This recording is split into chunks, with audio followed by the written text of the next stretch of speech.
But first, let's return to that landmark review into gender medicine and children in the UK, which has rejected puberty blockers as a treatment, with the inquiry chair, Dr Hilary Cass, going as far as to say that the whole practice was built on shaky foundations. It's now sparked calls for a similar review here in Australia. I said last night that this review is vindication for so many of the brave experts in this country who have questioned practices in Australia. And one of those experts, Dr Jillian Spencer, joins me now. She's a child and adolescent psychiatrist who was suspended from the Queensland Children's Hospital for speaking out against gender affirmation therapies currently in place. Dr Jillian, thank you for your time. I mean, I've got to say at the outset, this report and the gravity of the report, the evidence-based assessments behind it, this must be a vindication for you. Yes, well, I'm hoping that it will help me to retain my medical registration, because at the moment I'm subject to two separate Office of the Health Ombudsman investigations related to gender, and then APRA have said that they will launch their investigation once the hospital's finished dealing with me. But I don't hold out much hope that the hospital will recognise that I haven't done anything wrong. And that's because over the last couple of years, it's been really disturbing to see how unwilling the hospital has been to acknowledge any of the concerns that I've raised about the gender clinic's model of care.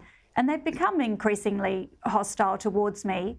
For example, most recently, they've suggested that I may be an unreasonable complainant because they say that I've been wasting their time because over the last 3 years, I've submitted 3 separate public interest disclosures, each on a separate aspect of gender-affirming care that I believe is a danger to public health and a danger to people with disability.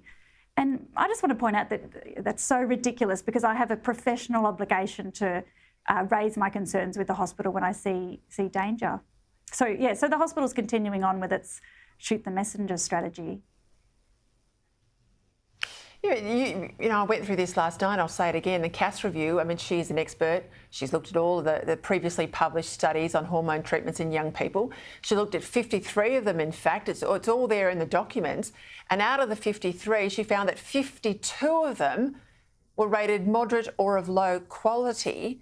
And that's what this gender-affirming model's basically built on. Now, if an expert says only one of 53 papers has any evidentiary quality to it, if everything else has got big question marks on it, why on earth would we go down this path with children, for which, for many of them, particularly young girls, is irreversible? Yes, and we've known about the harms of this model for quite a period of time now.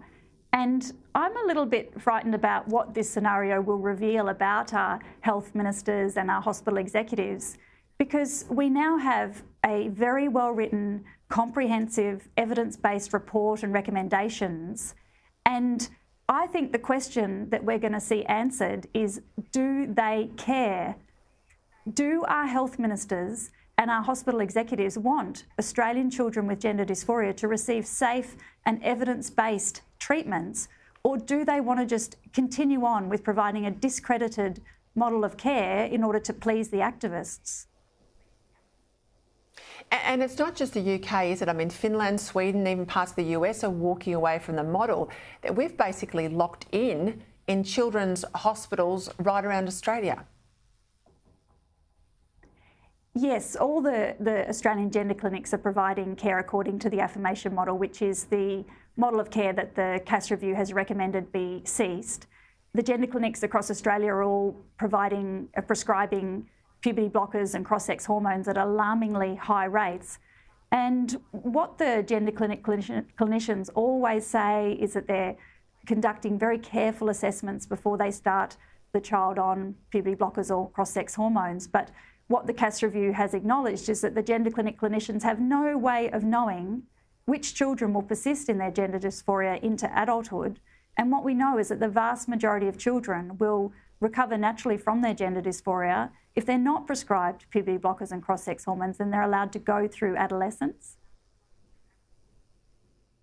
The National Association of Practicing Psychiatrists this morning said that the Cass review says and proves we must have an inquiry of this scale in Australia. Your reporter is saying, look, we don't need another inquiry. Let's just adopt the findings of the Cass review now. Why risk more harm to children? Is that accurate? Have I got that right? Yes, I think we've got a fantastic opportunity to not waste time and money on repeating the Cass review. As part of the Cass review, they commissioned a number of independent, systematic reviews of the global research literature. So there's no reason for us to do that again. If we do want to have an inquiry, we maybe could have one into why it was that such poorly evidenced and harmful interventions were just rolled out to children across Australia, whether anyone needs to be held accountable for that and how we can prevent it occurring in the future, and maybe whether we need to set up a compensation scheme for all the children that have been harmed. We may need such an inquiry to come to terms with what's happened. There are professions such as mine that are elbow deep in this medical scandal, and the profession is in a complete state of disarray, and many of us are just haunted by the troubled and confused children that we saw the gender clinics just pop onto puberty blockers and cross-sex hormones and recommend for gender surgeries. Dr Jillian Spencer, I know a lot of my audience mention you in emails to me, that they support your advocacy. Is there anything we can do other than raise this issue and raise awareness to support your moves to hold on to your registration? Oh, don't make me cry, Peter. No, I feel like I'm supported by the majority of the Australian public, and I want to thank them for that support. It's been remarkable, and I just hope, I know there's a lot of people out there who are similarly really shoulders to the wheel on this. So we'll all keep pushing together, and hopefully we can make a change. I tell you what, Jillian, if you had a troubled kid, you are exactly the sort of empathetic medico that you'd want the child to see. Good luck with your battle. I'll stay in touch. Thank you, Peter. Thank you for your time tonight.